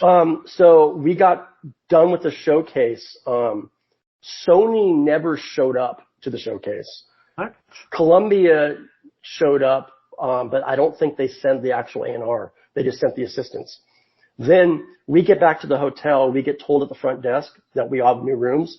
We each get a full suite. So I had like a 2-bedroom suite for the next 2 nights, all by myself, each one of us, which was kind of crazy that they did that for us. But they were just so embarrassed by it that they just, they tried to make it right. But they had passed on us. So it was kind of funny. They spent all that money. They just passed on us. And Sony didn't show up. We get back to LA. We're still making the record. We showcase, for, I think his name's Guy, I never say his name right. Guy Arceri, owns Maverick Records. He's, Madonna's, longtime manager. We get this rehearsal studio room. It is about 10,000 square feet. I mean, it's a massive room. I mean, it's like trying to play a show in Walmart, at an empty Walmart. You go in there, we're set it up, we're getting ready. There's all these little fancy recording or practice places in LA. This was in Burbank. To one side of us, we have 9 Inch Nails rehearsing, and the other side of us, we have System of a Down rehearsing. Unbelievable. And here we are sandwiched in between these 2 bands, and we're just, hanging out and doing our thing. And, a guy shows up finally to hear us. He walks in, he doesn't say hello. He has 1 chair in the middle of this 10,000 square foot room. He sits down and he says, play a song. So we play 3 songs that we had picked out, gets up and just walks out. Doesn't say goodbye, doesn't say thank you, nothing. Wow. Strangest scenario I've ever been in, then, up until then and then after. Just bails. Our manager ended up following out, talking to him, just passed on us right then. And I'm like, that is the strangest thing, That right? is bizarre. So anyway, long story short, we ended up, going in the studio. We're doing our studio thing. We start talking to Warner. Warner now is actually interested. Our A&R is a guy by the name of Perry Watts Russell. Perry Watts Russell signed Radiohead, which just so happens to be one of our favorite bands. Signed Berlin, a bunch of other bands from the 80s and stuff. Yeah. I think he worked for, oh God, I think it was Capitol at the time. I think it was Capitol. He's now at Warner. He's he's one of the head A&R. So he comes down, he meets with us. We end up going to Warner, meeting with him. He loves the record. Wants to work with us. So we're like, this is awesome. This is crazy. We're getting signed to a major, blah, blah, blah. He says at this time, Trombino is doing the mixes, sends it to him, absolutely hates the mix. Does not like any part of it. Whoa. So we end up having to hire somebody else to do the mixes. And at the time, Trombino is very personal. He really takes great pride in what he works on, and I get it, and he's a genius. But fast forward to, after the fact, it was the right decision. We went to a different person to mix it. And Trombino admitted it at the time too, because it sounds better.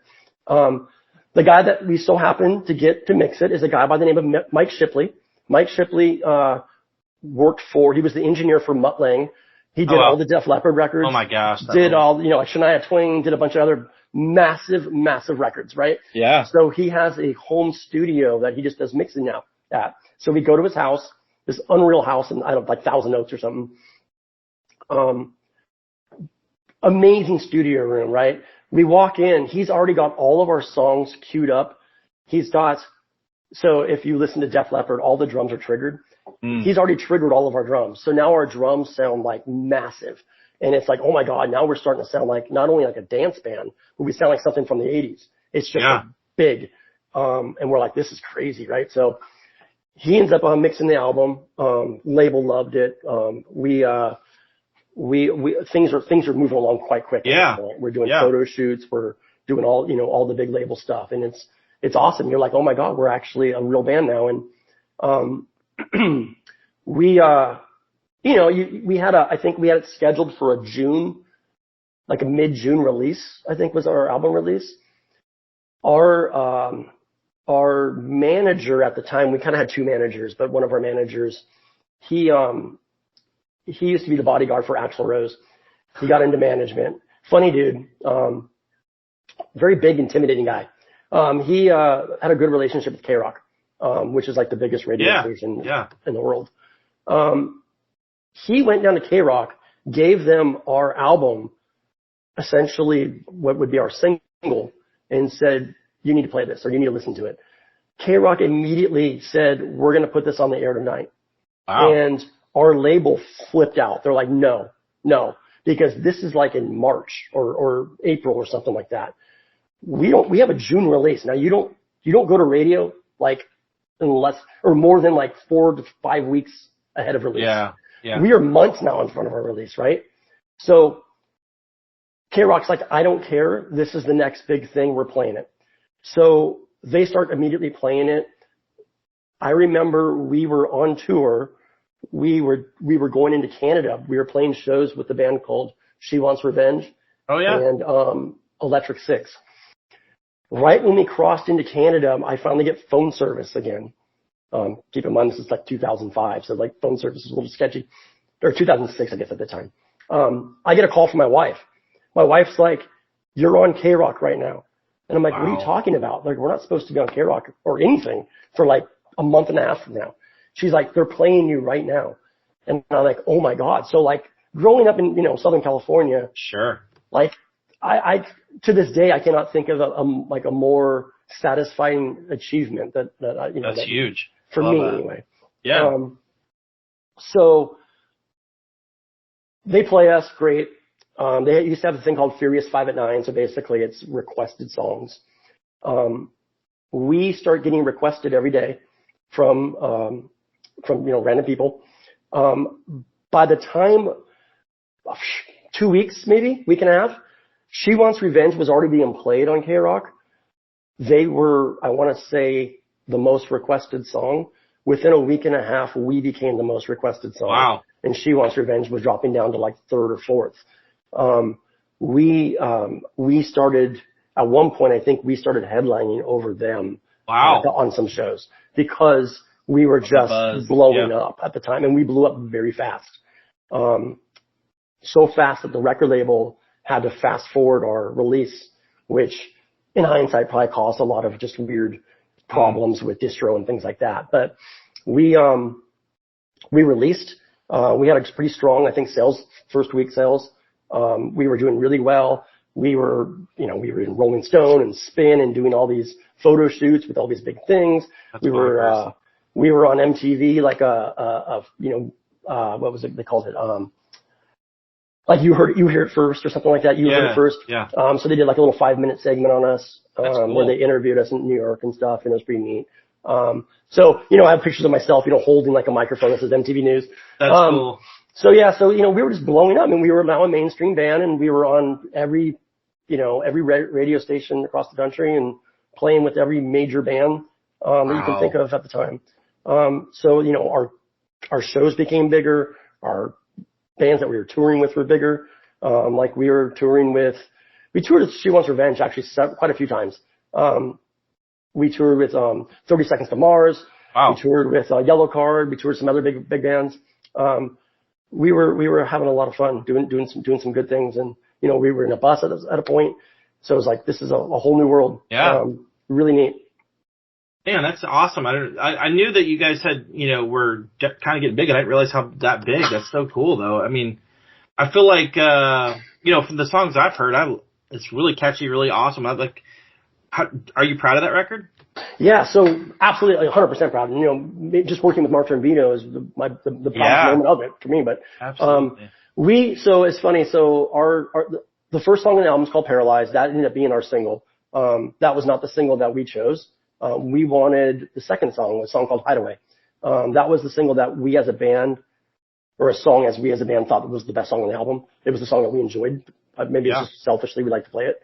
But we thought that was the most, I don't know, radio friendly crossover type song. But for some reason, Paralyzed became the single. And it kind of put us in this position where we were a dance rock band, which I don't think that was our intent. Like, you know, I sure can't dance. I didn't want to be a dance rock band. But I'm not complaining. It opened a lot of doors. Obviously the Killers were, you know, blowing up at the time too. Yeah. So we were basically, I think Killers were on Island Records. We were kind of Warner Brothers, answer to the Killers in some ways. Yeah. The Sony had Franz Ferdinand. Capitol had somebody. And then we were Warner's of that, you know, the dance band. So we did that. Funny part about the whole thing though is major labels are so different than Christian labels, right? And the world is very, very different. There's a million people. We had business managers and A&R people, assistants, and all these people around us. We had a full crew. I think we were touring with like 5 people on our crew. So on a bus, you know, things were expensive. It's a very different world. And, at the time, Warner had probably one of the best radio reps there was. And I do not remember his name, but right as we were going through our radio, success, he left Warner to go manage Rage Against the Machine. So he had the opportunity to go just be a manager. Yeah. And I'm like, why would you not do that? Of course. But that put, it put Warner in a bad spot, and it specifically put us in a bad spot. Because the neat thing about Warner, when you sign to a major label, you sign to the parent company, but we chose who we wanted to release under. So we chose to release under Reprise, because we liked specifically that radio guy. So when he left, it was kind of like, oh crap. Now what? So when it came time for us to do our second single, we ended up choosing Hideaway, which was the song I wanted. The label thought it made more sense for us to release into pop radio, not just rock radio.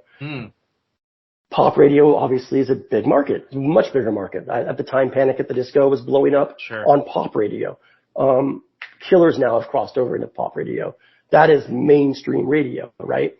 So we released in pop radio, and we just crashed and burned. Like, the minute you release into pop radio, rock radio usually won't play you anymore unless you've already had that success. Because rock radio is like, you left us. Like, you're not a rock band anymore. Now you're, you know, Maroon 5.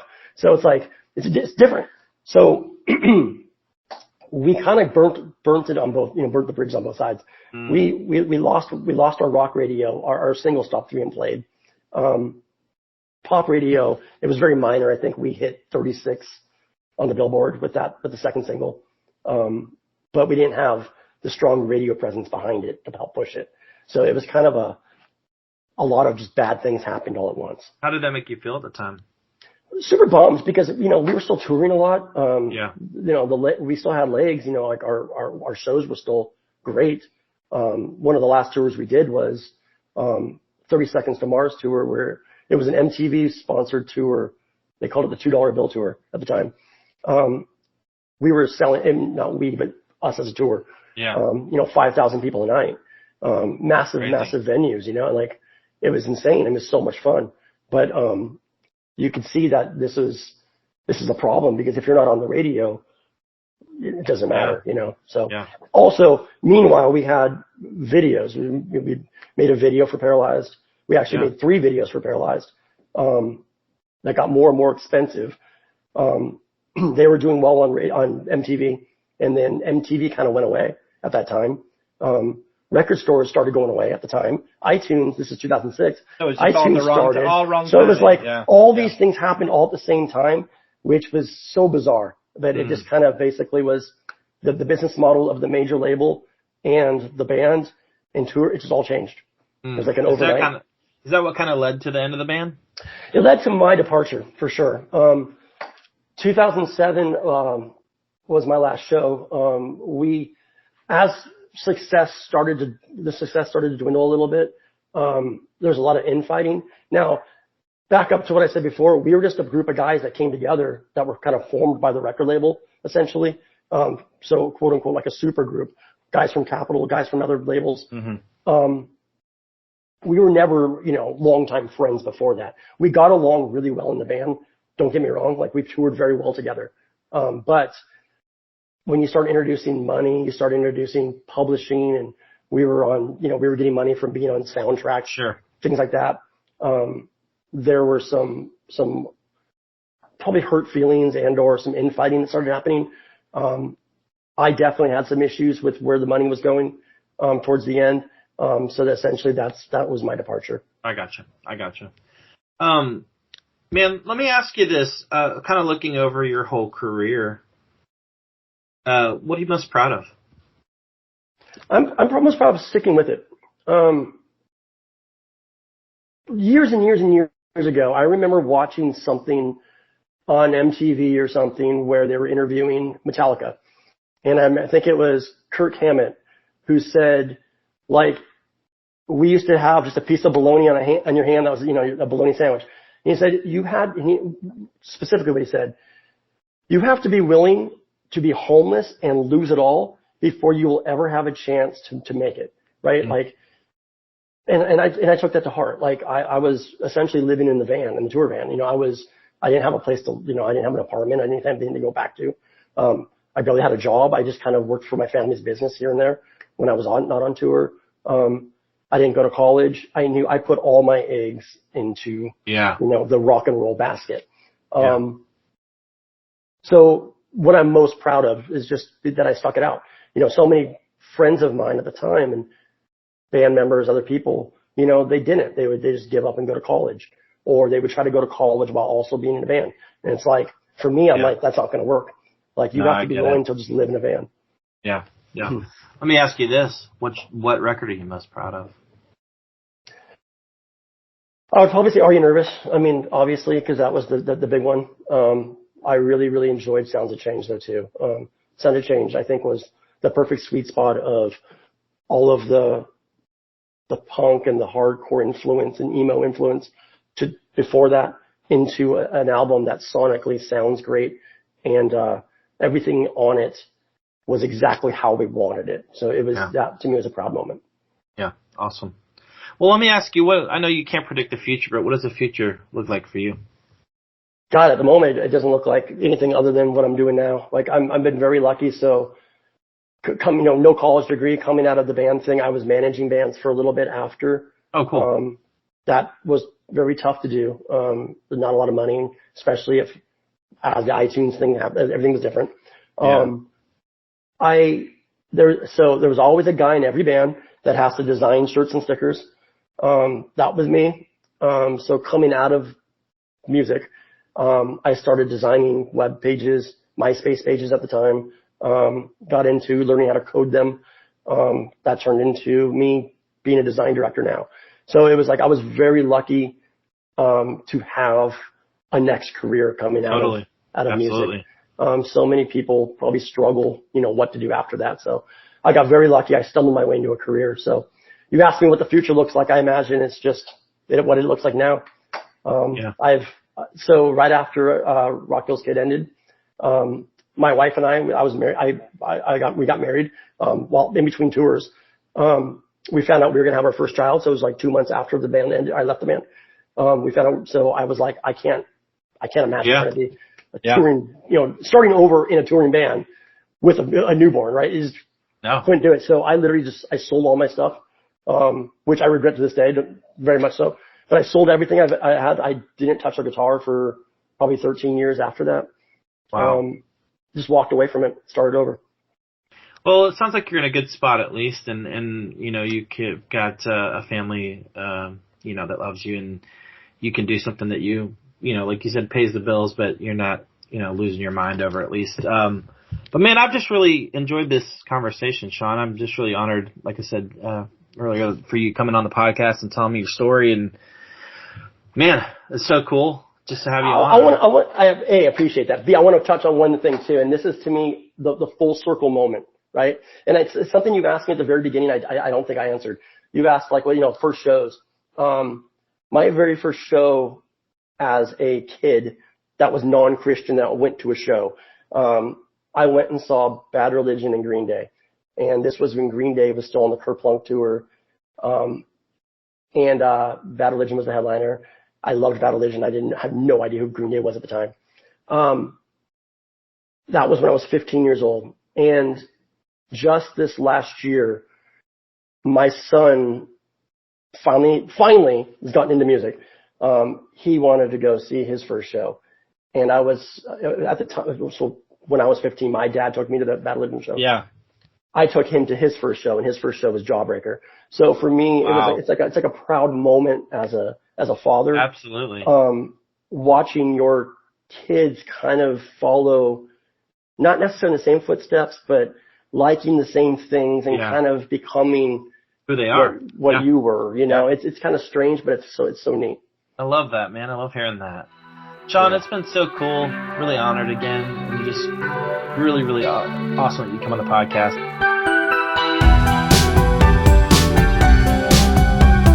Thank you to the listener for tuning in again and again. I really appreciate it. It's awesome to have you on this journey with me. If you'd like to add me on Instagram, at the Rumors Are True Cast, same with Facebook. So feel free to do that. If you'd like to leave a review, feel free as well. It's really kind of you guys to do that as well. So thank you to Sean Stopnik. Awesome conversation. So stoked again to have you on. So thank you again, Sean. Got some incredible artists on the horizon, guys, and you know it. Nostalgia is still a heck of a drug.